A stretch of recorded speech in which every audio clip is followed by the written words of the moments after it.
Thank you, Eleanor. I'm Joe, the Vice Chancellor she mentioned that has the honor and privilege of making the introductions today. But before I start, Wooch.een, our student group here, it's the longest standing student organization for UAS, and it's been decades now, since before they were born actually, most of them, that the organization has been doing its great work around here, including one of the main projects, the biggest project, that totem pole behind us, that Wooch.een led that effort to raise that pole years ago.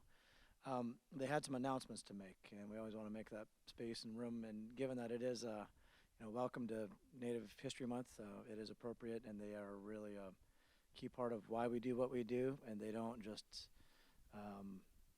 follow the program here. They drive the program of what we do, and they're really leading the way for us. So I'm going to not fill in what they have to say, because I'm not even sure what they have to say. They asked for some time on the agenda, so whoever wants to speak, come on up and help me welcome our current UAS Wooch.een student leaders.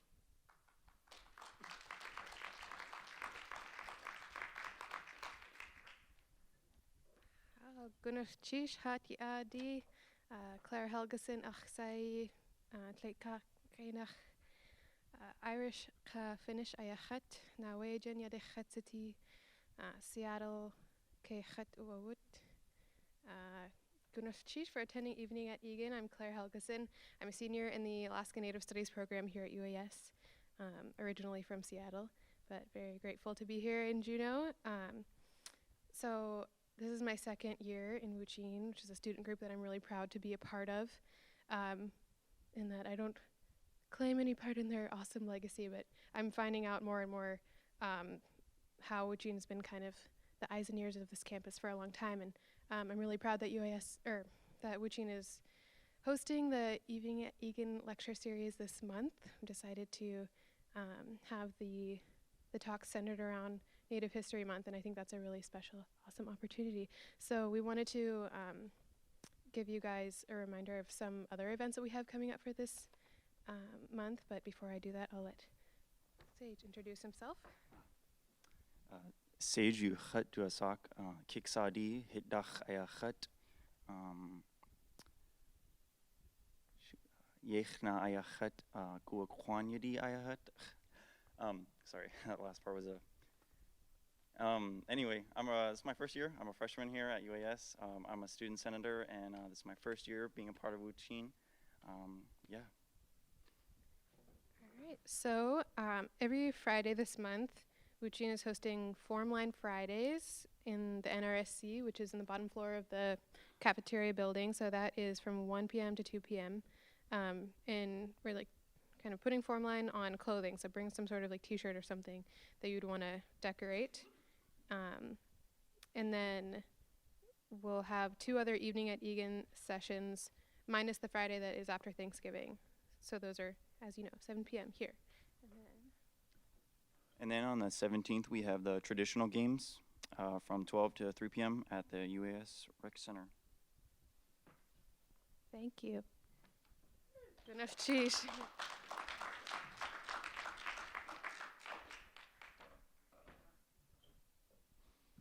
Couple more quick introductions before we get to the main part of the show here, and I should do, I guess, kachaku yichat duasak taekwedi yachat kwashka kwan yedi yachat yaktat kwan yachat.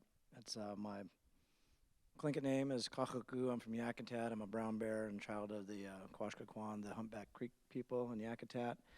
Been working here since 2004, and UAS really is a special place because of the people we have here, and not just working here, but the fact that the people working here are so close to the people who are from here, and that's embedded in most everything we do. And we got right up in front here, Hune Lance Twitchell, our professor, who's leading the way in the charge on our languages. Colleen James has for a number of years really owned the house for the students, has been the home for our Wooch.een students and Native Rural Student Center. And right up front here, last but not least, before we get to the main show, Chancellor Rick Caulfield, if you don't mind waving, and Annie are here. So they've been doing just a great job as far as respecting the place and the land we're in since he showed up here as provost before he became chancellor. It's just been he didn't have to learn. It's just something that came with the guy. The idea of understanding this place as a native place. So we thank you for that and your leadership here. Don't want to eat up President Peterson's time, so I'll make my remarks brief as possible with President Peterson. And I'm going to ask him to speak, for himself a bit too, as far as that introduction. He's a fellow village kid. Some of us, we like to think of ourselves that way. And his village is actually quite a bit smaller than my village. I come from Yakutat. He comes from Kasan on the other end, and is a Mount Edgecombe graduate, so a proud graduate of Mount Edgecombe High School, and came to his current role. One of the steps there was just being a leader in his local community on the tribal front. And part of the story today, and it's going to be about the tribes across the country and in Alaska. There's 567 tribes, 260 of them or so are in Alaska. So we've got a huge tribal population, and it is a big deal. And it's got a deep meaning and history there that should be part of our general education requirements in K-12, but it's not. It should be part of our general education requirements in higher ed, but it's not quite there yet. So we'll do what we can with these opportunities, and we'll keep working on making this this rich history a little stronger part of everything else. There are elements there. I'm not totally knocking, all the educational system. There's elements, but it's not. There's folks that obviously come through our systems and don't have a clue about what it means to be a member of a tribe. And I hope we'll get some little light shined into what that means from our current president's perspective. He's been a well-respected leader for the Tlingit and Haida of Southeast, which there are over 30,000 members now, I believe. And on the national stage, Tlingit and Haida has always had a big spot there with the National Congress of American Indians, and it's the Tlingit and Haida organization has been around for quite some time and is a powerful force doing great things. And the hour and a half that we have left is not going to be enough to cover all of it, so I'm just looking forward to what we can dive into here.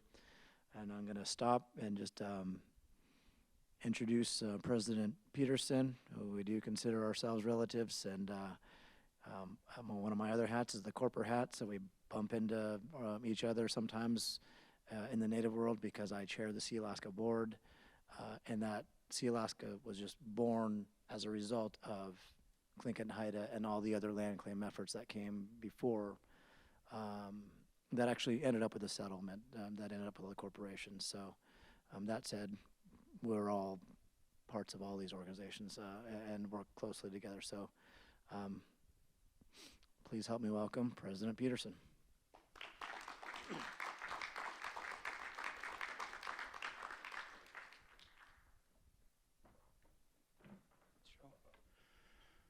Good evening. Can you hear me? To really lean in. My name is Chakya Ish. I'm Kagwantan of the Eagle's Nest House. Richard Peterson for IRS and everybody else. So tonight, hopefully this is going to be interesting to you all and not a disappointment.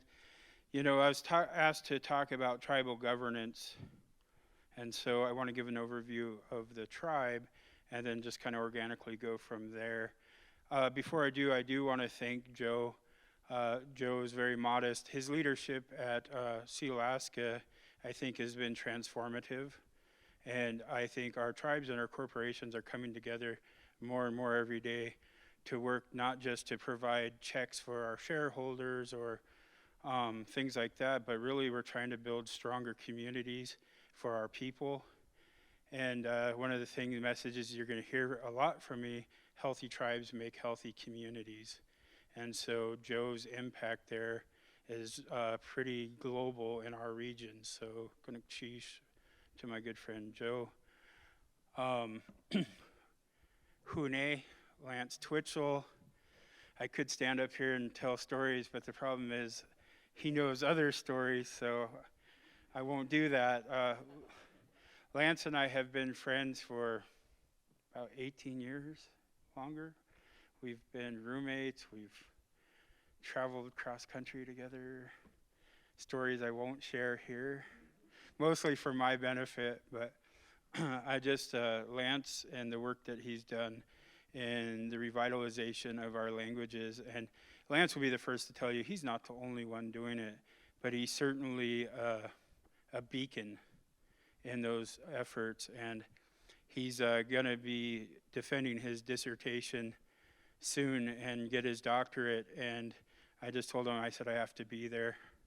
Nobody's prouder of him than me, and so I'm going to choose to my brother Lance, who's inspiring me and just agreed to tutor me, so going to choose to Colleen, what you do for our students here at UAS with Wooch.een, I just hold you up in the highest praise. And lastly, and just in my recognition, I'm a real believer in a sense of place. And I grew up in a village, as Joe mentioned, and us village kids were pretty arrogant about that. I'm a little bit of a village snob. I'm sorry, I do think I had a better upbringing than most people. But a sense of place is important, and under the leadership of Chancellor Caulfield, you can drive onto this beautiful campus, and the first thing that you see now is it recognizes that you're in Aquan territory. And I'm not Aquan, but I am Tlingit. And it means a tremendous amount to me. And I just want to say, because it does lift us up. It does. So before I get all weepy and my gratitude, I'll get started.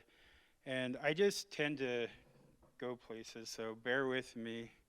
I see a lot of familiar faces here, so that's always harder. It's easier to say a lot of things if you don't know the people and they don't know you. So, but I speak my truth, and one of the things is some of the things I do when I speak my truth sometimes might be a little offensive to some people. I really don't mean to be, and I like to consider myself a uniter and not a divider, but there are some hard truths sometimes that have to be shared. And so if I do that, feel free to come up and you can chastise me and we can have a conversation, and I'll apologize.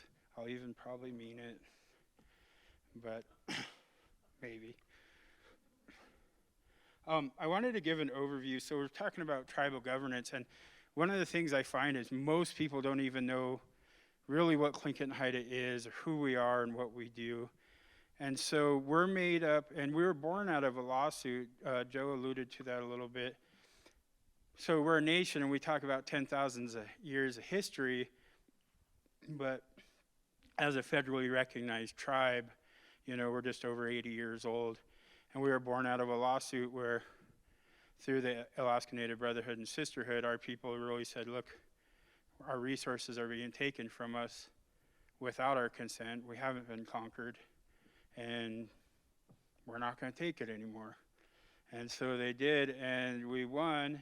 And it was all of the communities in Southeast, plus Anchorage, Seattle, and San Francisco. And so that doesn't make a lot of sense to a lot of people. But the government was doing a lot of relocation programs back in, you know, the late 1800s, early 1900s.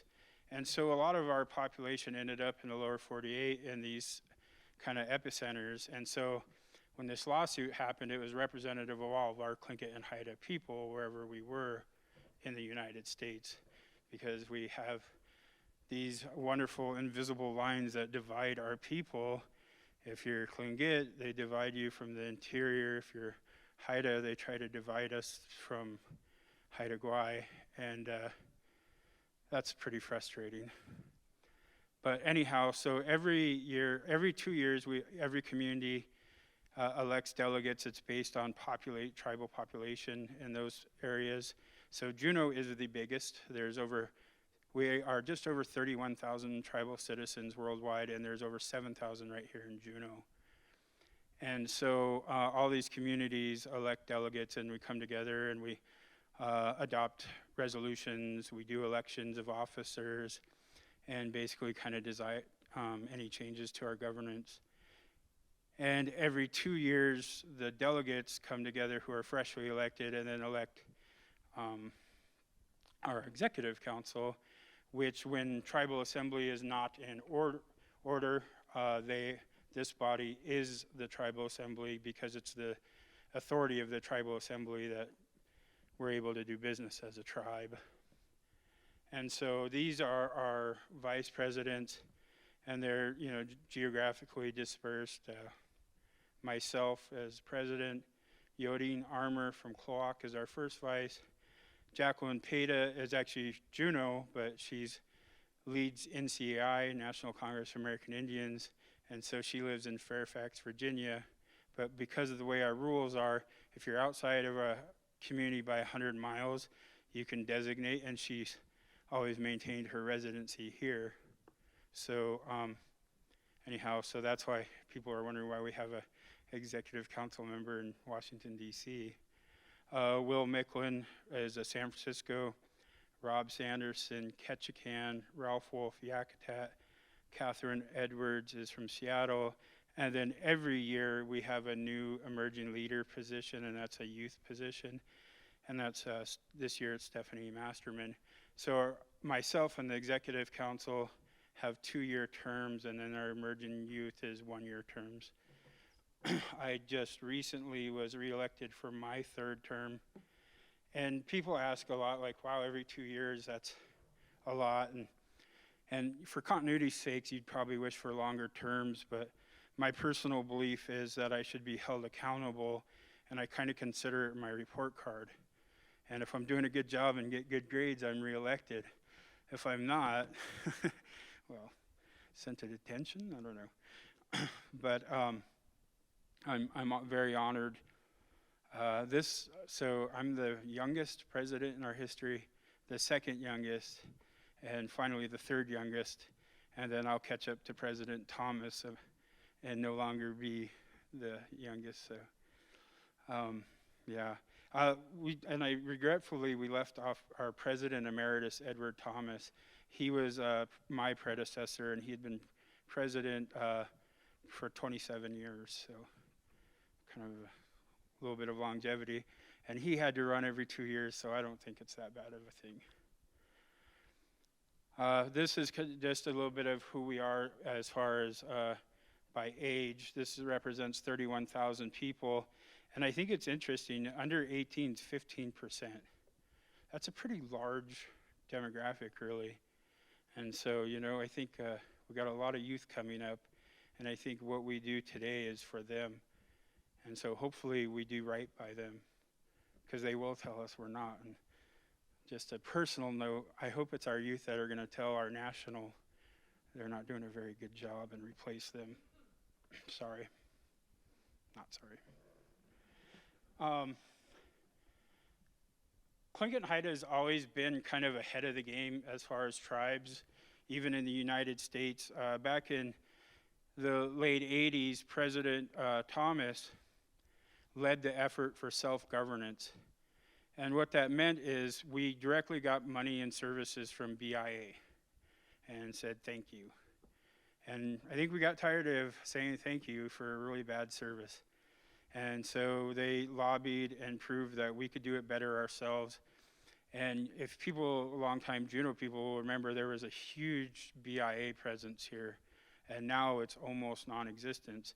It's because we've taken that authority from BIA and we actually exercise it ourselves and get direct funding from the federal government. And so there are some tribes that have chosen to compact with us. And so rather than like BIA, they get their services through Tlingit and Haida. And so these communities on here, through resolution every year, decide to compact with us. And the communities that aren't on here, big ones like Ketchikan and Hoona and others, they operate their own self-governance. So they directly get funding from the United States government. And that's something we very much encourage. We believe in self-determination and self-governance. And my role as a president is really to create opportunity that Tlingit and Haida can be a partner to those tribes, to be a resource and to help our other brother and sister tribes stand on their own 2 feet, so to speak. And so, but we do have special arrangements just by sheer capacity. We do operate some programs for every community. TANF is one of those programs. We contract to the state of Alaska for public safety. So all the village public safety officers are in Southeast are under Tlingit and Haida. When we talk about our governance and being self-determined, and sometimes people ask me, well, you say you're sovereign, what does that mean? Who gives you that? And it's odd that everybody always says, who gives you that? Well, our sovereignty is inherent. Nobody gives it to us. We exercise it. We live that. So we might have a relationship under the United States government where they recognize us and we have ties there. Our sovereignty is inherent. They could not recognize us tomorrow. We would still be here. So, and people kind of don't understand that, but one of my kind of drive and what I campaigned on was the idea of economic sovereignty. And a lot of people, that was a new term to some people and didn't quite know what that meant. And to me, it was really simple. It's if we're a sovereign nation, self-sufficient, we can make our own money. We can decide for ourselves how we best take care of ourselves. And while some of these programs are long and tied to treaties and arrangements, you know, I always kind of half joke as like, I'll never stop taking their money, but I want to make more of my own, right? We want to decide for ourselves what we want to do. So that's what, to me, sovereignty is having the self-sufficiency, self-determination to govern ourselves, to be the deciding factor. Tlingit and Haida people are innovative. I've said it, we've survived and thrived for over 10,000 years, and 10,000 years from now, you're going to talk about how we're still here surviving and thriving. So, that's who we are. So recognition is nice, but I don't need to be recognized to exist, both as a Tlingit man, but as a government. So I can get a little preachy about that. I won't spend a lot of time. Some of the issues that we face under governance that we're working through is land of trust. And that was kind of a big hot button in the state of Alaska in the last couple of years. And there was really a lot of mistruths and misconceptions about what that meant. And people were like, oh, they're trying to get more land and be given more land. And absolutely not true. It's private land we already own or can purchase, and putting it into trust status so that it's protected for our future generations.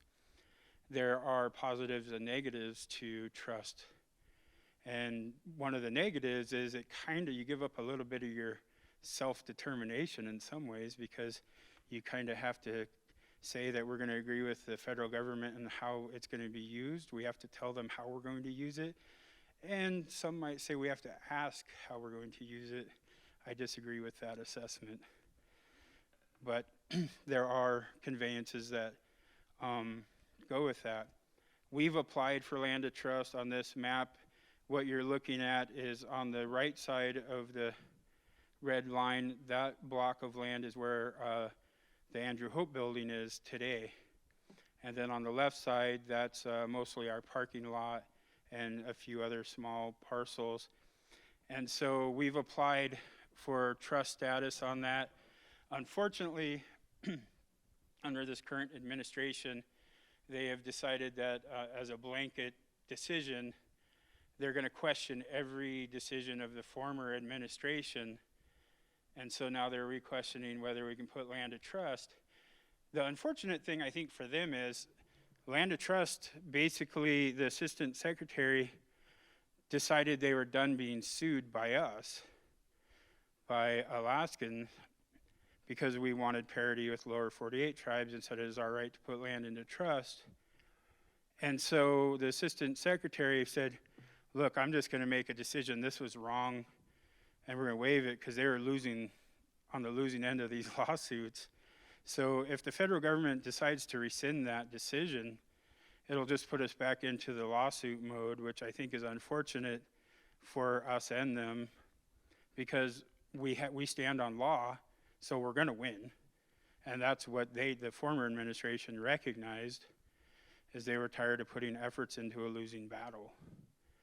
And so we're already kind of building that war chest and putting it together, so we're ready.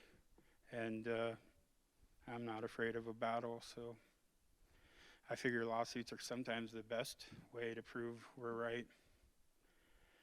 Sorry, sometimes I get a little radical, maybe arrogant, I don't know. We have just under 300 employees at Tlingit and Haida. We're one of the largest employers here in Juneau, but these employees are through Southeast. We run programs like Head Start, so we have Head Start in most every community, VPSO, TANF. So right now we're at 83% native hire, 17% non-native. I think that's a pretty good number. My goal is always 100%, but you know, we want to make sure that we have the best people in the place, and we want to make sure that we're doing the best job of delivering services, and so we try to put the best person in place. I'm very proud of the fact that often the best people are our people. I think when you're trying to build a nation and serve your people, we want to hold our own people up, and so I think we do a pretty good job of that. Funding. So this was last year's. Very proud to say we're way more this year. So we were just about $25 million last year. I think we're about $34 million this year. We've just been doing a pretty phenomenal job between grants and compact contracts. And this is one of those ones where I have to give the disclaimer that you might often hear from me is, it's really awesome to be the president, standing before everybody and take credit and get credit, but really it's because we have amazing people at the tribe working diligently and really operating successful programs. One of the things I think that's important, and I think people don't give enough credence to, is when you take money, whether you feel it's owed to you or not, you've made an agreement on taking that money, how you're going to spend that money. And if you want to continue getting that money, you're going to deliver on what you said. You're going to spend it the way that you told the government you're going to, or, you know, some philanthropy organization. And we do a pretty darn good job of that. We have pretty spotless track record in our audits. We're extensively audited, so I could tell you down to the penny, literally where every penny goes. And I think that's really important for transparency too, not just in the money we receive, but when we compact with communities. And if I go to a community like Saxman, they want to know the benefit, and I can tell them down to the penny, this is what we've done for your community. And oftentimes we use our muscle to give them more than what they would get on their own. And so that's a real benefit to be in with Tlingit and Haida. But we're really building, and my favorite thing on this, so these are based on last year's numbers, and we try to keep a pretty close track so that it's no surprise to us at the end of the year. But I told you that one of my real core beliefs was economic sovereignty. And so on the far right, you'll see tribal enterprises, excluding THTVC. So those are our coffee shops, and we just started a catering business. All of these efforts, our vocational center.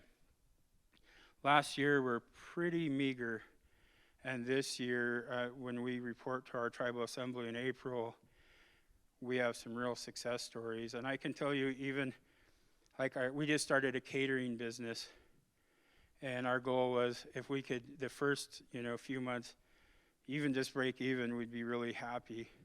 And our first month, we profited $65,000. And the best part about that isn't just the money that we make. We're putting our own people to work. We're giving our folks opportunities that they may not get otherwise. They're getting job training.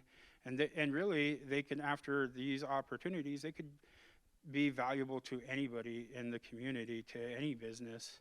We're producing very dependable employees in our coffee shops and our catering. And I'm just so excited about that. This is our trust fund, and you'll see back in the 80s it was as low as $5 million. And I'm kind of proud of this because I can document this under my time, but if you go back to 2014, we were at $13 million, and today we're at $25 million.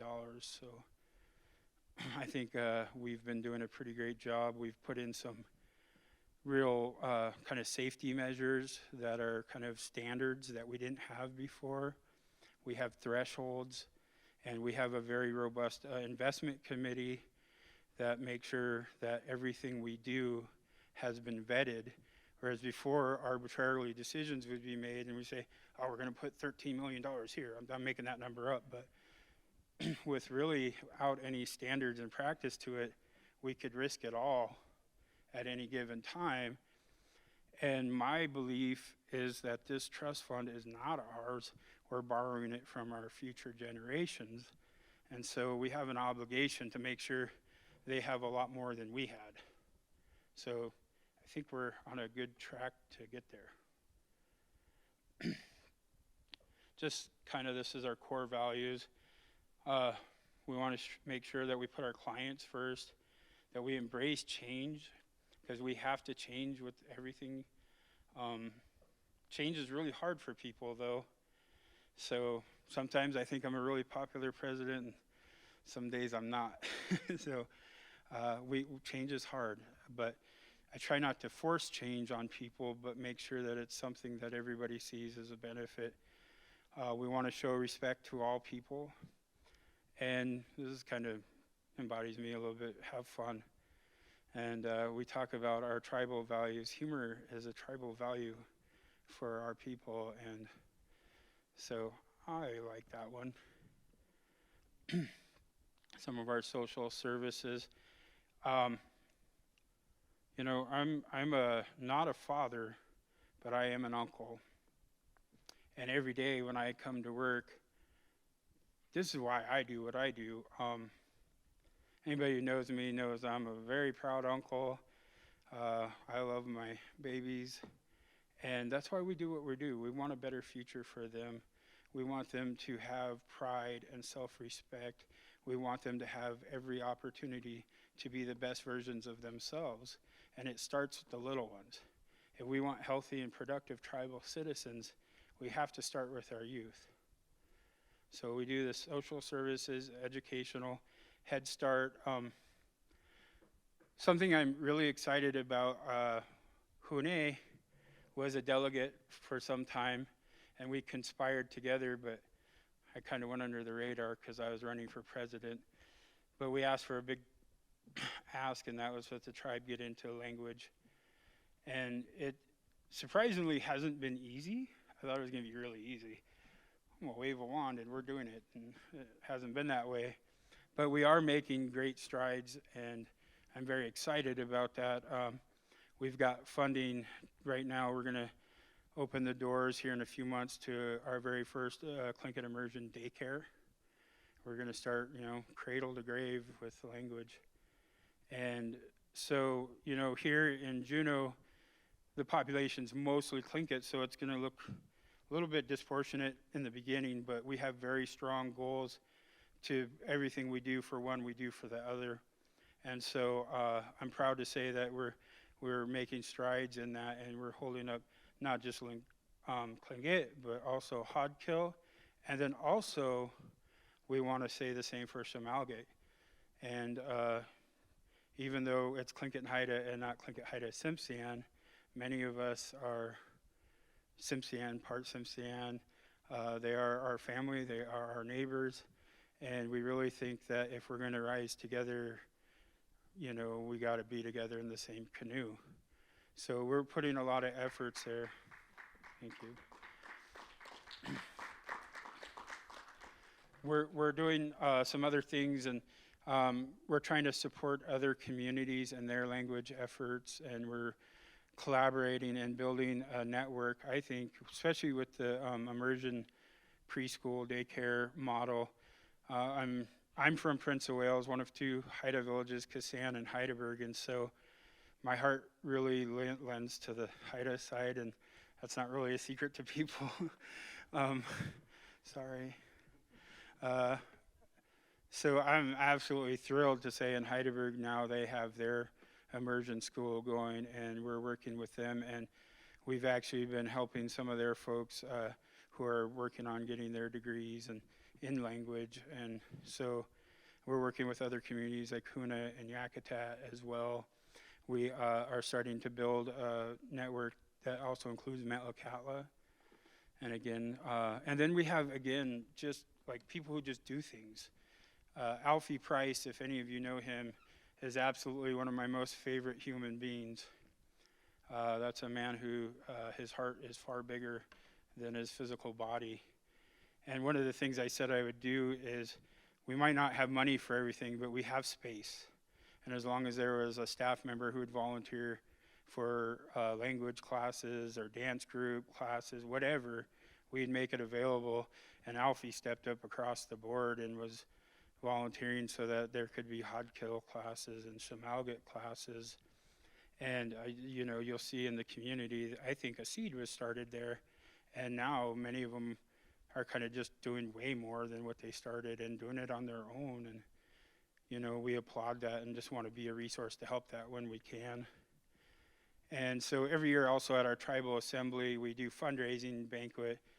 And this last year we put, we raised about $40,000 at the banquet, and we put every bit of that towards the 3 languages, and we split it equally. So we want to continue to build on that. So, public safety, again, we operate the VPSO program for Southeast. You know, our villages, just like Juneau, probably a lot of people aren't feeling real safe.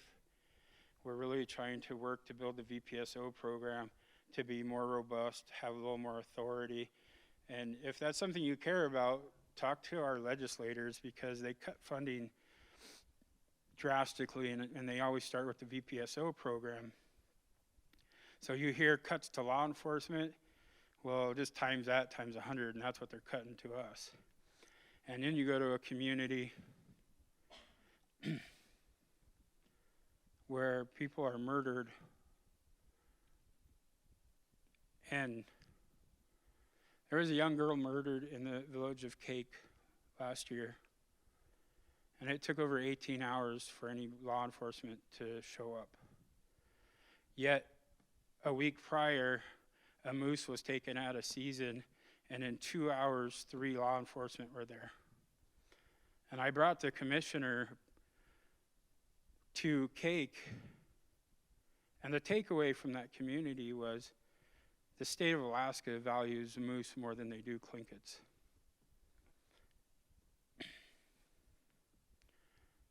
And I think that's true. I went home 2 years ago, and I got a call, and my friend's daughter was found murdered in a rock quarry. She laid there for almost 3 days. Family couldn't do anything. Nobody could disturb the body. If you're Tlingit or Haida, you know that's not how we are. We have our own beliefs, and we weren't able to properly take care of this young woman who was murdered in a fit of rage of domestic violence by her partner, by the father of her children. And so this one, you know, people take public safety and they hear about people not feeling safe. Live in a community where somebody can be murdered and nobody shows up. I think, you know, we want healthy communities. We need public safety. Sorry. Transportation is one we're proud of as well. We bring in money from Federal Highway Administration. We work with communities. On the left are 2 elders in Saxman, And they built this beautiful senior center, and they put it up, land was donated by the corporation, and so it's kind of up on this hill. It was a dirt road and nothing really. And so literally I went on a community visit, and we had an elder who was in her 80s with a walker walking from the bus stop in a muddy dirt road up this hill to the senior center for lunch. And so 2 years later, I was able to come back, and not only do they have this paved road to the senior center now, but they built a beautiful bus stop, and it's probably the coolest one I've ever seen. It's all glass, and it's etched with our designs, and the seniors have a lot of pride in that. I don't know who created this logo, some guy. Sorry, Lance. Anyways, but I'm really proud, even here in Juneau, we partner with the Housing Authority, and, the last several housing projects that happened, the last 10, 15 years, all those sidewalks we were able to build and put in street lights and things like that through transportation funds. So, and it's especially poignant to me. I grew up in a village with no road, and when I was about 19 or 20, the road got put through to Kasan, and I can tell you people literally died because they would be traveling by open skiff and some pretty scary waters to get to a community. If you had a medevac, we could be, in pretty dire straits because of, if anyone Lance knows, he's lived in Kasan. The Forest Service had this really cool map I always talk about where it showed the wind patterns, and they had green areas and yellow and then red. Well, green obviously is kind of mild, moderate winds, yellow a little more. Kasan was just a red mark. So we got the southeast wind like nowhere else. And so to have that road there and have access to communities like Kloak who have an airport, and you can, get out and get airlifted out quickly, it's saving lives. So, the fact that this tribal transportation dollars, that's what helped build the road to Kasan. Also, got to give a big shout out to Sea Alaska, because they conveyed a tremendous amount of road and access right away to Kasan to have that road. So, yeah, that's working together. This is something I'm really excited about is our tribal court. So you talk about sovereignty. I think it's exercised in our court and being able to adjudicate cases and dissolve marriages, make marriages. The funny story, when I became president, the judge who was just to my right in this picture, she said, we do divorces, but by our Constitution, we can't do marriages. I was like, what? She said, yeah, isn't that weird? So we did a marriage statute. Some of you might be fans of it. Some of you might not. I respect all of you. Our marriage statute said that we treat all tribal citizens equally, which meant same-sex marriage. So we were before the Supreme Court made their decision. So I'm proud of that, because we're a tribe that values 100% of our tribal citizens, and we don't push our personal views on other people. Some would argue that that's exactly what we're doing, but I'm happy to want to have a conversation to the side. I'll talk to you about that. Our partnerships and collaborations, this is really something I get excited about. We've done several things since I've been here. And again, I get to stand up and people praise me, but it's really through the leadership of people like Francine Eddie Jones that we've signed 40 agreements. We've been involved with the state's first compact with tribes.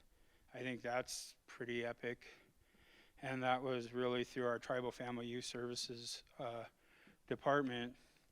And this is, again, if we're a nation and we're a government, we're saying that we can take care of our children, that we can decide best where our children are placed. And so through, we have several departments that work very closely together that deserve a lot of recognition there. first and foremost Tribal Family Youth Services under Francine. But then we also have Tribal Child Support Unit, and that's really important too. And people think, oh, child support. You know, child support divides families. And so that we have a program where we can help absent parents become present in their children's lives is pretty astounding, and I've seen that firsthand.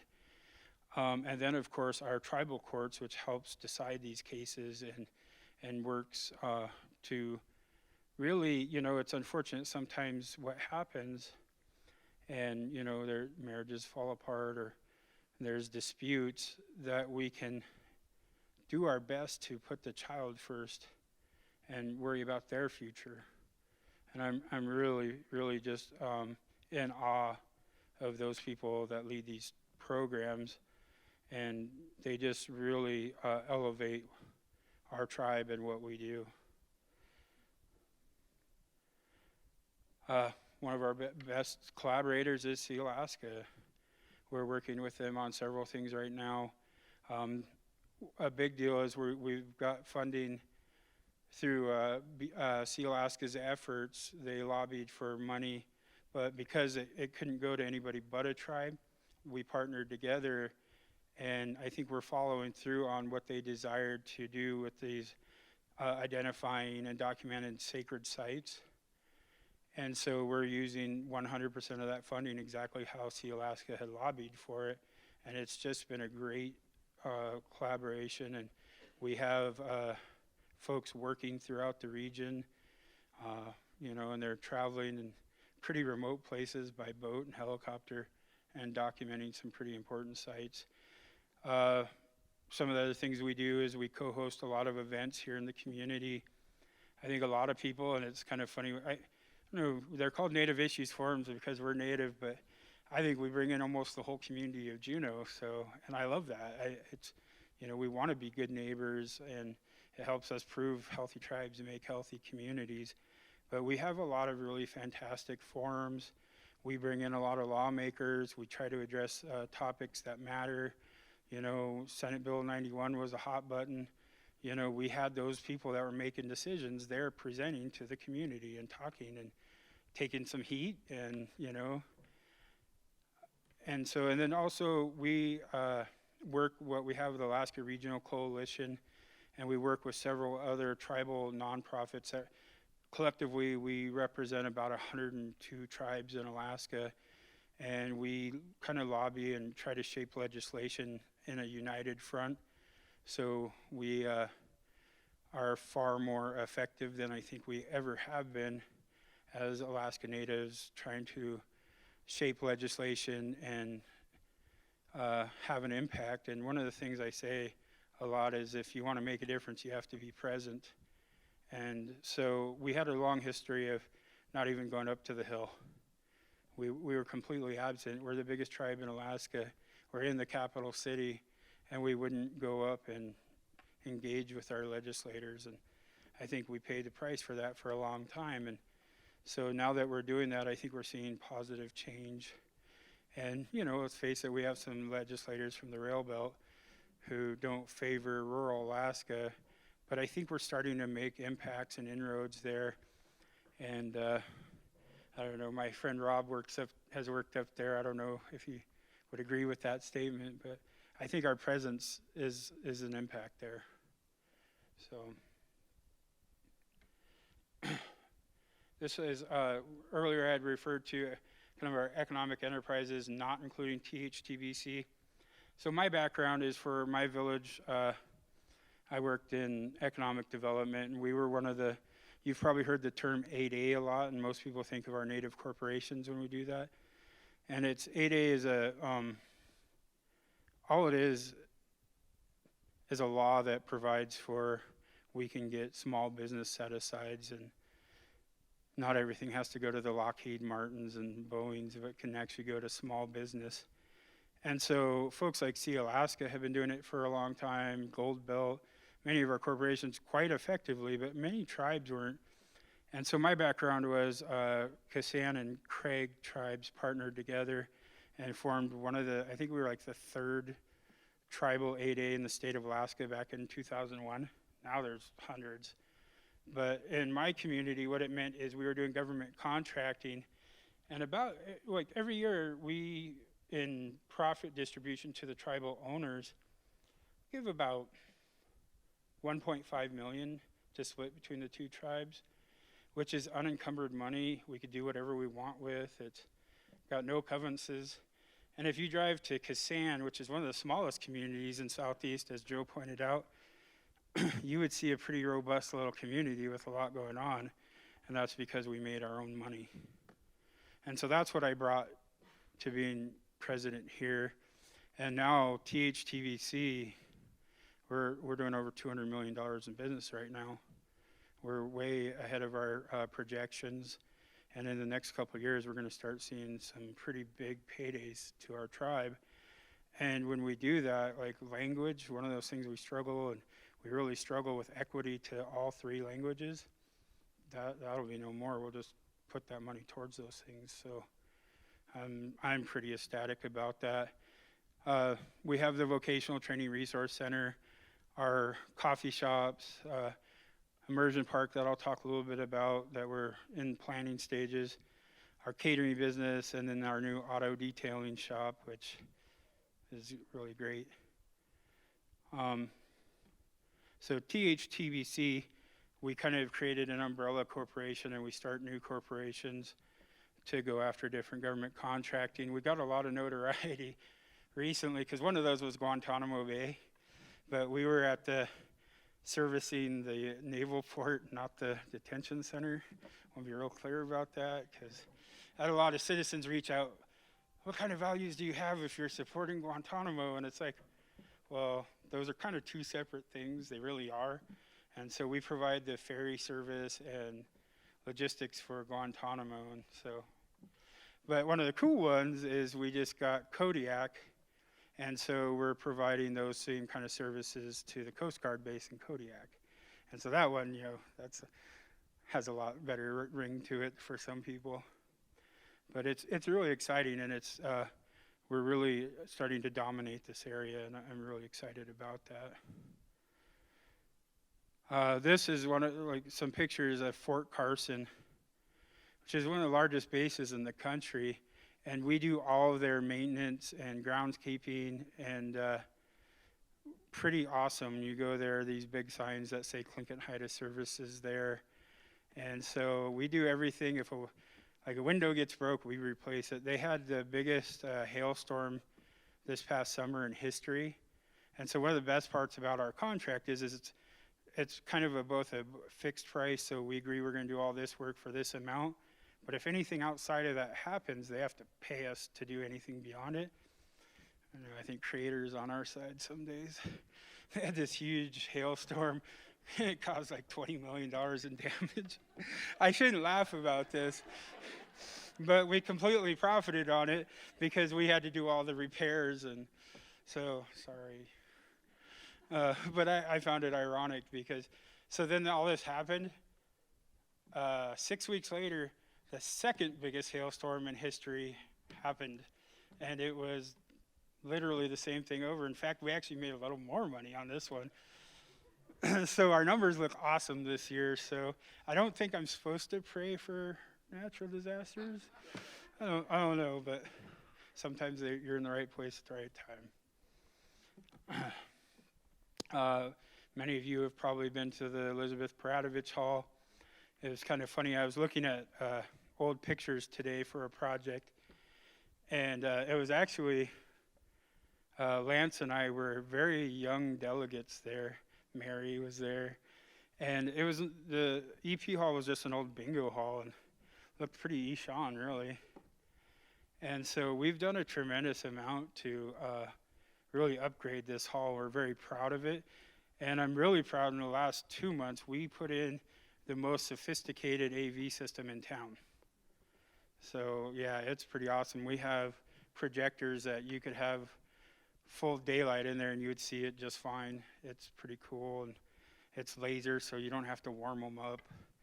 We've had some audio problems, but about $10,000 in microphones later, we're gonna be okay.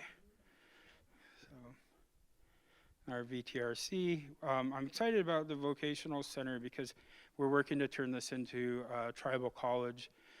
And when you talk about partnerships and collaboration, I'm sitting at UAS and we didn't put UAS on there, so we just signed an agreement with the Chancellor and Vice Chancellor, and I'm very excited about that and saying we're going to work together and create opportunities in education. And I really believe in, I think the Chancellor agrees with me, but our tribal college will be very closely tied into UAS. And I think hopefully we'll be doing certifications in AA and things like that at the tribal college and then funnel those folks into the UA system here. And so I'm really excited about that potential. And some of you may have heard about our New Zealand trip that the Chancellor is going with us on. Notice I'm not letting him off on that. But New Zealand, the Maori were really the first at this game and have done phenomenal work. And so we're going to go and see what we can learn and model from them. So, you want to go to New Zealand. Again, our coffee shops, and it's kind of funny to spend so much time that we talk about our coffee shops, but it's been just an amazing impact on our folks that we've been gaining work-ready experience and skills, and we're seeing some real successes from our clients that have gone through there, got in the training. They're working at other places now and doing pretty well financially, and that's the goal. So our little PR plug right here. Make sure you stop by. And if you're an active military or a veteran, government employee, or senior citizen, you get all these discounts. This is something I'm really excited about, is our future cultural immersion park. And we've got some land out that we've got a long-term lease from CBJ, and we want to put these buildings up and really, I think, reinvigorate our culture in many ways and use tourism to help keep it sustainable. The buildings that are all in a line there, our plan is to represent that we are Tlingit and Haida. So those buildings on the left will be a Tlingit motif. The entry building, and I don't have the picture of it, darn it. We're going to have just an enormous carving shed. If you go out there now, if you were there for some of our events that we've had out there, that ginormous shed, I mean, is going to be our carving shed. And I think you could do 20 totems in there at a time if we had that many carvers. So I'm really excited. And so those buildings on the left will be Tlingit style. The carving shed and the building on the right will be Haida style, because we're Tlingit and Haida, which I keep reminding people. Just our tribal values, who we are.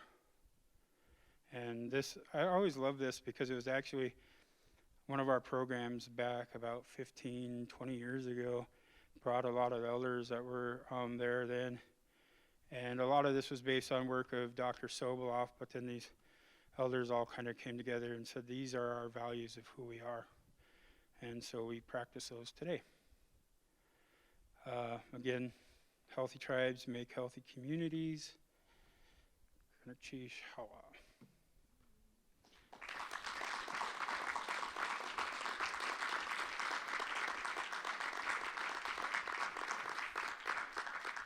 So I hope I created questions in all of you. I probably glossed over a lot of things, so if anybody has any questions, now's your time. What is the timeline for the immersion park? Our goal right now is to be open and operated by 2021.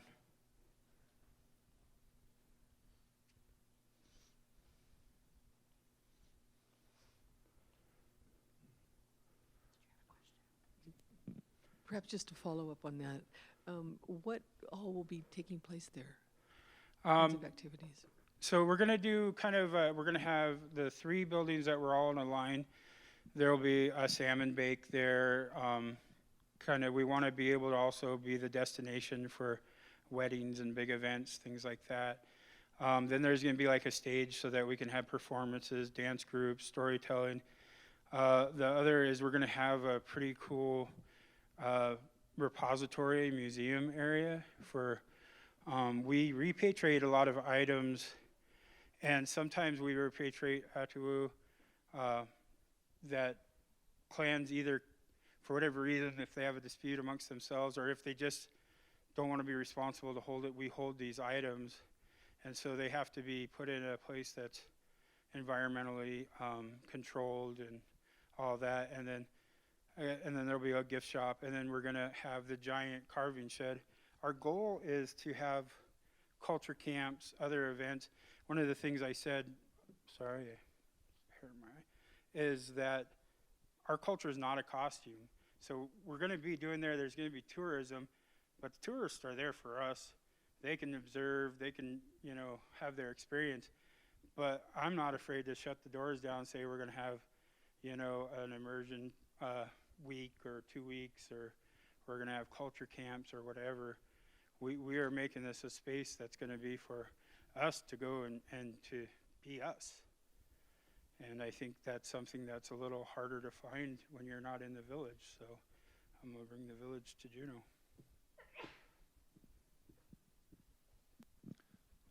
Yeah, thanks. That was very interesting. I was wondering if you could talk a little bit about the role of tribal governments in natural resource management, if any, here or generally. Yeah. So we have a program, our department, Native Lands and Resources. We try to get as involved as we possibly can, especially, I don't know if you follow like our Facebook or any of our social media. We've been involved in testing shellfish and things in several locations here around Juneau, Akbe, and we're working, and that's a regional where all the tribes are working together, and the Sitka tribe actually built a lab, and it's all certified and everything, so we're able to send samples there and get immediate responses and know whether it's safe to subsist in some of these locations. We do a lot of land management for trust lands. So that's another thing a lot of people don't realize. There's already a lot of trust land in Alaska. There's private allotments, there's things like that. And so when those happen, there has to be accountability for those. And so we operate that. If the property owner is going to cut trees or make any changes, we work with them to make sure that all passes muster. And then recently, we went to Haida, and they have a program where their employees of the Council of Haida Nation are actually shared with the Canadian provincial government, and so they co-manage resources.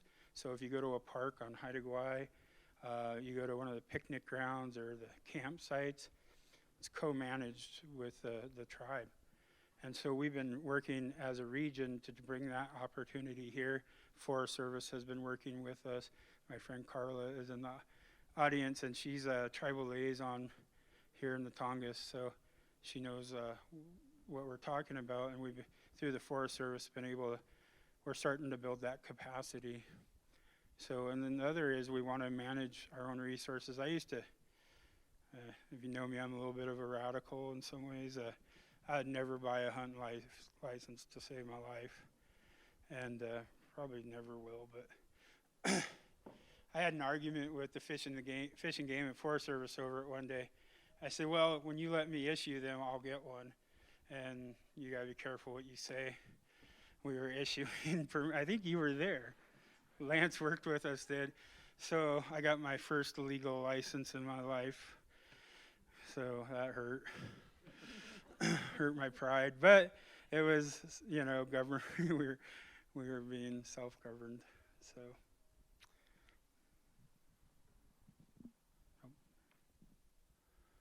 Gunath Chish, President Peterson, my question is, I'm really thrilled to hear about the child care program starting. I've been a teacher most of my life, and I work at AEYC now, a child care assistance program specialist.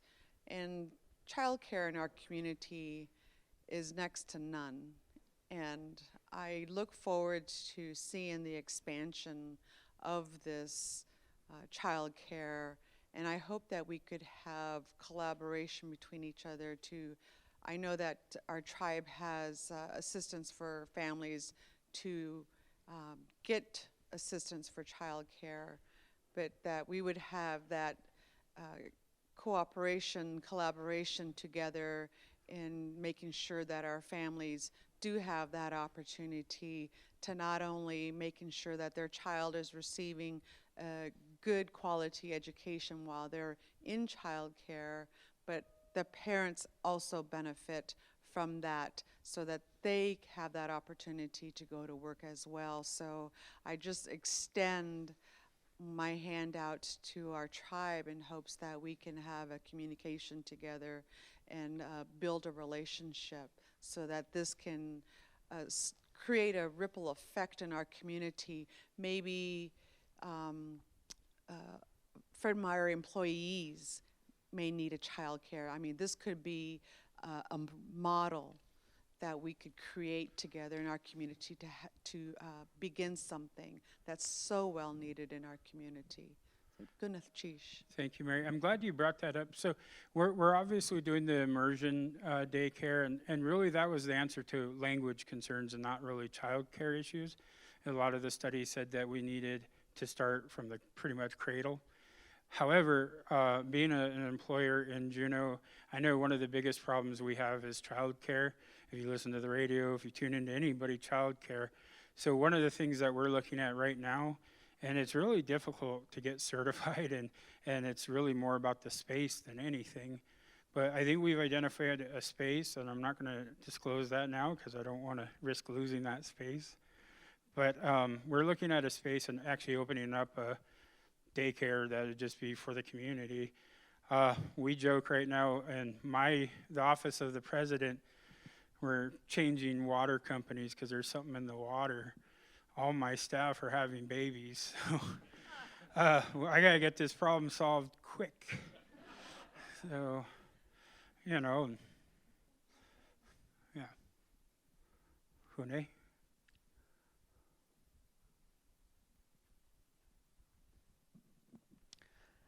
Tlachonachon chish. Jahawa. Yik ea jini. Yach tu yik ea chunichatsati yachkani.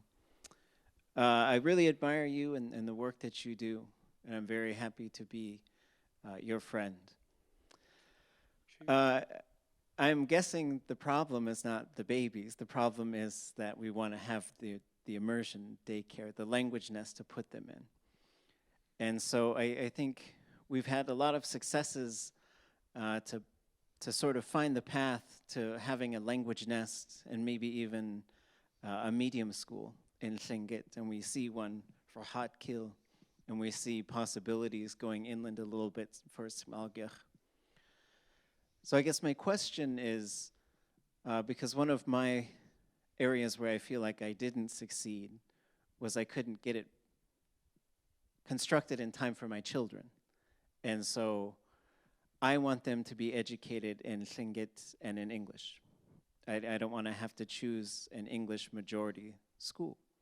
So what barriers are in the way for us to open a tribal school that could be in our languages, and how do we get those barriers out of the way? Wow.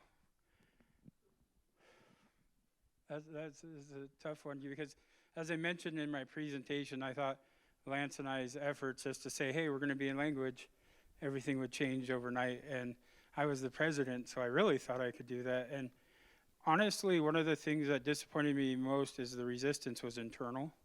And that was a real shock to me. And I think a lot of that has changed. I think we have more of the right people in place now. And I think we immediately saw the success then in our efforts towards the immersion daycare as the start. Everything we've done is within the mind that by the time we're done, and not done isn't the right word, but if we're successful in the efforts that we're taking on now, you know, in 5 years we could see a K-12 immersion school. And I'm putting that personal pressure on myself because while predominantly Juneau is a Tlingit population, like when I give my word to something, I'll just about kill myself to keep it. And I have told people, and I'm going to look them right in the face right now, we will have equity in language. There will be hard kill. There will be Samalgit. And so, yeah, we got to figure that out. And, you know, that's part of why we're really working hard now with the Maori and folks. And I think what's amazing is people aren't waiting for us to solve this problem either. You know, there's people right here in this community that are putting themselves through school so that they can have a larger impact. And I think that's what we need. But I think a lot of that internal resistance is taken care of.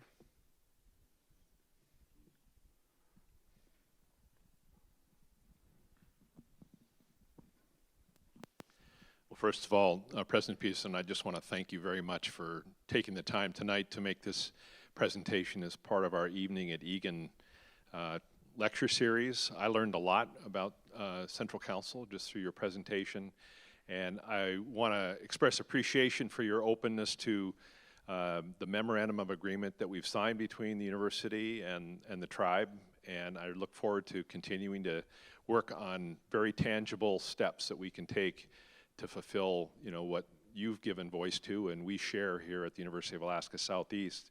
So, Gunesh Chish Hawa for your support for that effort, and I look forward to continuing to work with you. And Vice Chancellor Joe Nelson's our lead on that, and I look forward to working with him in realizing some very tangible things that will come from that.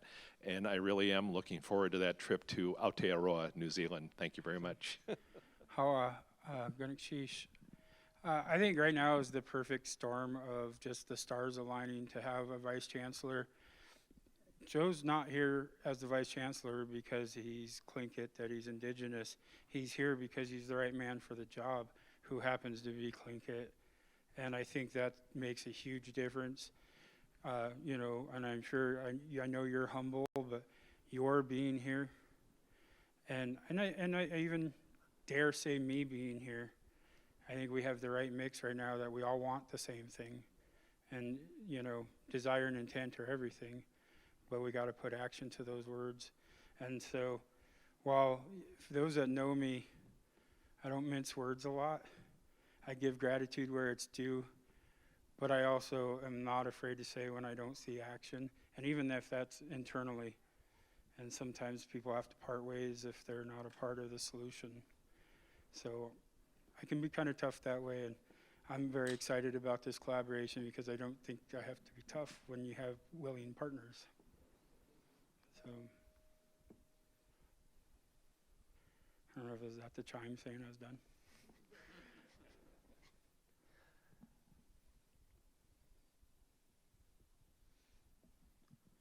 Well, if I'm done, every one of you has a civic obligation, and Tuesday's the deadline for that. So I'm not going to tell you how to vote, but I am going to beg of you to vote. And if you go vote, drag like 5, 10, 20 of your best friends with you and make them vote. Gunesh Chish Hawa.